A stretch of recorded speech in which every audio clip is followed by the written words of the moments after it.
9 जून 2021 को कोलकाता के एक अपार्टमेंट में 2 एनकाउंटर हुए और उसमें पंजाब के 2 मोस्ट वांटेड गैंगस्टर को ढेर कर दिया गया। उनमें से एक गैंगस्टर ऐसा था जिसके ऊपर पंजाब की पुलिस ने 5 लाख रुपए का इनाम रखा था। दावा किया जाता है कि उस गैंगस्टर के तार सरहद पार दुश्मन देश पाकिस्तान से भी जुड़ रहे थे और ऐसा भी दावा किया जाता है कि वो पाकिस्तानी खुफिया एजेंसी ISI के कांटेक्ट में रहता था। उसके हर जुर्म के पीछे डायरेक्ट या इनडायरेक्ट रूप से ISI का भी हाथ हुआ करता था। उसकी दहशत के पर्चे पंजाब से लेकर राजस्थान तक और उत्तर प्रदेश से लेकर हिमाचल प्रदेश तक छपते थे। वो गैंगस्टर कोई और नहीं, जयपाल भुल्लर था। नमस्कार, आप देख रहे हैं गैंगस्टर का नया एपिसोड और आपके साथ मैं हूं अनुपम।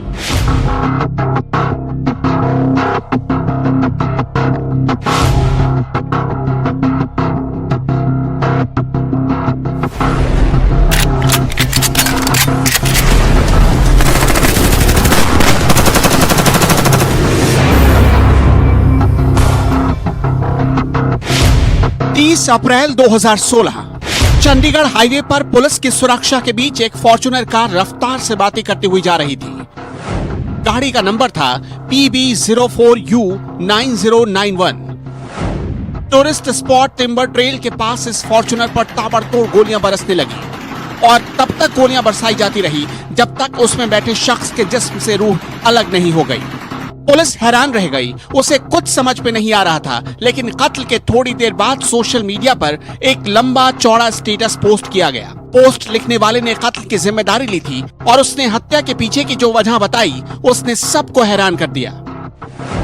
6 सितंबर 2012 को बठिंडा में हुआ शेरा नाम के कुख्यात अपराधी का एनकाउंटर ये उसी का बदला था। बदला लेने वाले ने अपना नाम बताया था, जयपाल भुल्लर उर्फ मनजीत सिंह। जन्म 1983, कद 5 फुट 10 इंच, काम हत्या, लूट, रंगदारी और फिरौती। 50 से ज्यादा संगीन मामले उसके खिलाफ दर्ज थे। 2 पुलिस वालों की हत्या और 25 से ज्यादा मर्डर का इल्जाम था।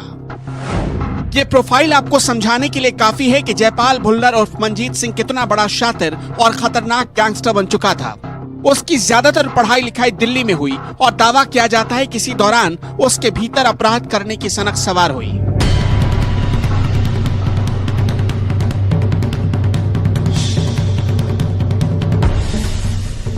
रॉकी को मारकर जयपाल उस गैंग का सरदार बन गया जिसको शेरा छोड़ गया था।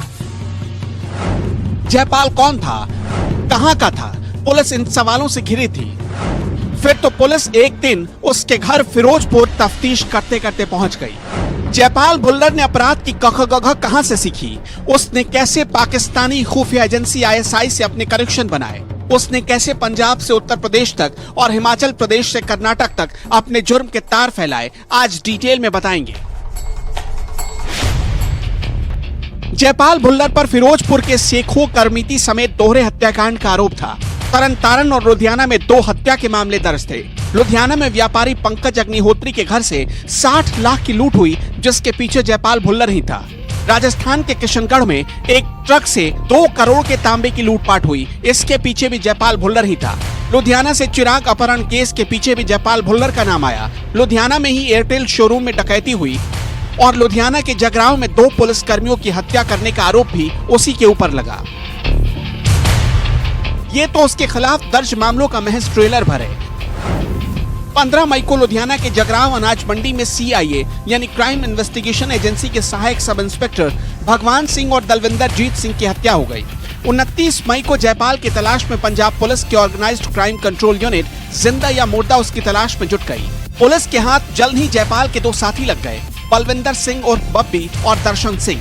इन दोनों को ग्वालियर के डबरा रेलवे स्टेशन से धर दबोचा गया। पंजाब के SIT ने दोनों से गहन पूछताछ की तो पता चला जयपाल भुल्लर भागकर कोलकाता चला गया है। फिर पंजाब पुलिस की स्पेशल टीम कोलकाता के लिए भेजी गई और वहां जयपाल और उसका साथी जस्सी दोनों ढेर कर दिए गए।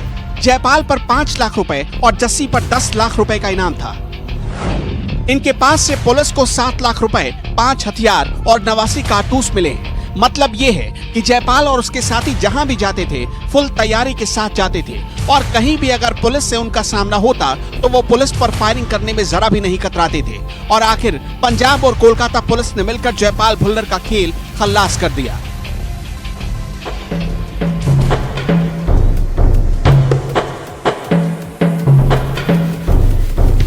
जयपाल भुल्लर के ऊपर दो ऐसे खूंखार गैंगस्टर का हाथ था जो रहते तो भारत में थे लेकिन उनके तार पाकिस्तान से जुड़े थे। 2017-18 में पंजाब के दो खूंखार गैंगस्टर का एनकाउंटर हुआ, विक्की गौंडर और प्रेमा लाहौरिया। कहा जाता है कि जयपाल भुल्लर की विक्की गौंडर से दोस्ती हो गई। धीरे धीरे विक्की गौंडर की वजह से उसने प्रेमा लाहौरिया से भी दोस्ती कर ली और दोनों के एनकाउंटर के बाद गैंग की कमान जयपाल भुल्लर के हाथों में आ गई। उसने सबसे पहले जेल में बंद अपने विरोधियों को साधने की कोशिश शुरू की और इसमें वो कामयाब भी हो गया। तब तक भुल्लर की दहशत अपराध की दुनिया में कायम हो चुकी थी। 2018 तक उस पर लूट मर्डर के 50 से ज्यादा मामले दर्ज हो चुके थे। जयपाल गैंग ने पंजाब के फरीदकोट का अपराधी तीर्थ सिंह ढिल्लवा, लुधियाना का शूटर बिल्ला ख्वाजके, उत्तर प्रदेश का कुख्यात शूटर असलम सबको अपनी गैंग में भर्ती कर लिया। जयपाल का एक करीबी पार्टनर चांद मोहम्मद उस वक्त पंजाब की ही फिरोजपुर जेल में बंद था। चांद मोहम्मद कैंटोनमेंट में कॉन्ट्रैक्टर से वसूली किया करता था। चांद मोहम्मद ही जयपाल भुल्लर के लिए वो कड़ी बना जिसने उसके लिंक पाकिस्तान तक पहुंचा दिए। जून 2016 में सेना के खुफिया विभाग ने हाईकमान को एक रिपोर्ट भेजी। कुछ मीडिया रिपोर्ट्स दावा करती हैं कि उसमें जयपाल के नाम का जिक्र था।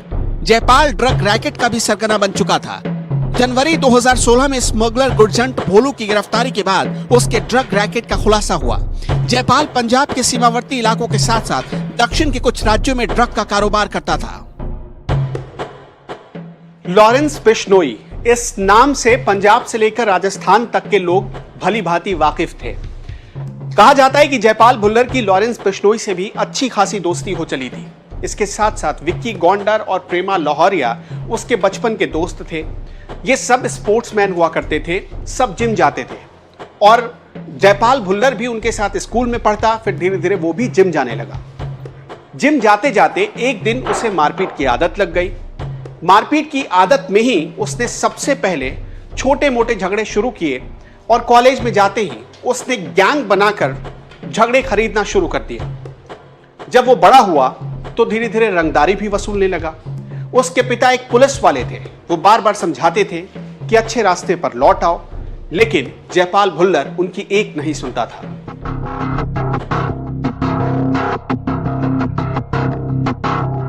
जयपाल और शेरा स्कूल के टाइम से ही दोस्त थे। दोनों एक ही जिम में जाते थे, एक ही स्कूल और बाद में एक ही कॉलेज में पढ़ने लगे। फिर दोनों के रास्ते कैसे अलग अलग हो सकते थे। जयपाल को गलत संगत जिम जाने के दौरान ही लगी। बॉडी बनाने के दौरान ही उसे अपने पावर के शो ऑफ का सुरूर चढ़ा। फिर तो पहले उसने छोटी मोटी मारपीट शुरू की और आगे चलकर देखते ही देखते बड़े बड़े झगड़े खरीदने लगा। जयपाल के पिता उपेंद्र पाल सिंह को जयपाल की आदतों की जानकारी लग चुकी थी। फिर तो वो जहां जाते थे जयपाल को अपने साथ वहीं ले जाया करते थे। जहां जहां उनका तबादला होता जयपाल हर बार उसी जगह चला जाता ताकि गलत संगत से उसे बचाया जा सके। लेकिन एक दिन पिता को प्रमोशन के लिए पुलिस ट्रेनिंग एकेडमी जाना पड़ा। ये ट्रेनिंग 6 महीने की थी। इधर पिता का कोर्स पूरा हुआ, उधर जयपाल एक गुंडा और अपराधी बन चुका था। जयपाल पर पहला मामला लुधियाना में एक प्रॉपर्टी पर कब्जे को लेकर दर्ज हुआ था। फिर तो पीछे मुड़कर देखने की बारी ही नहीं आई। जयपाल 3 साल के लिए जेल चला गया। वापस आया तो पूरी तरह अपराधी बनकर। अब ऐसा वक्त आ गया जब जयपाल के जुर्म के सिलसिले को रोकने के लिए पंजाब पुलिस ने पूरे परिवार पर केस दर्ज किया और सबको टॉर्चर करना शुरू कर दिया। यहां तक कि जयपाल के पिता पर भी मामला दर्ज हुआ। जयपाल के छोटे भाई को भी पुलिस ने जेल में डाल दिया। इस बार जयपाल फिर जेल चला गया और यहाँ से उसमें बदले की आग धधकने लगी। वो अब सिस्टम और पुलिस को ही अपना दुश्मन समझने लगा। फिर तो लुधियाना, पटियाला और भटिंडा की जेलों में जयपाल भुल्लर का आना जाना शुरू हो गया। शेरा जब चंडीगढ़ की जेल में बंद था तभी उसकी दोस्ती जसविंदर उर्फ रॉकी से हो गई। फिरोजपुर की जेल में शेरा, जयपाल और रॉकी तीनों मिल गए। फिर तीनों की गहरी दोस्ती होती चली गई। लेकिन आगे चलकर शेरा और रॉकी एक दूसरे के दुश्मन बन गए। शेरा का जब एनकाउंटर हुआ तो आरोप रॉकी पर लगा और इसी का बदला जयपाल ने लिया। 24 साल की उम्र रही होगी जब जयपाल को उसके पिता ने समझाया कि जुर्म का रास्ता छोड़कर शराफत की दुनिया में लौट आए, सारे अपराधी और शातिर दोस्तों को पीछे छोड़ दे। पिता उसकी जमानत कराकर उसे फिरोजपुर ले आए। कुछ दिनों तक सब कुछ ठीक चलता रहा, लेकिन जयपाल को ज्यादा दिनों तक घर में बैठना पसंद नहीं आया। वो धीरे धीरे बाहर निकलने लगा। जयपाल गैंगस्टर की फितरत जानता था। जुर्म की दुनिया से वापस लौटना आसान नहीं था। गैंगस्टर्स उसे धमकाते थे और वापस अपराध की दुनिया में लौट आने की धमकी देते थे।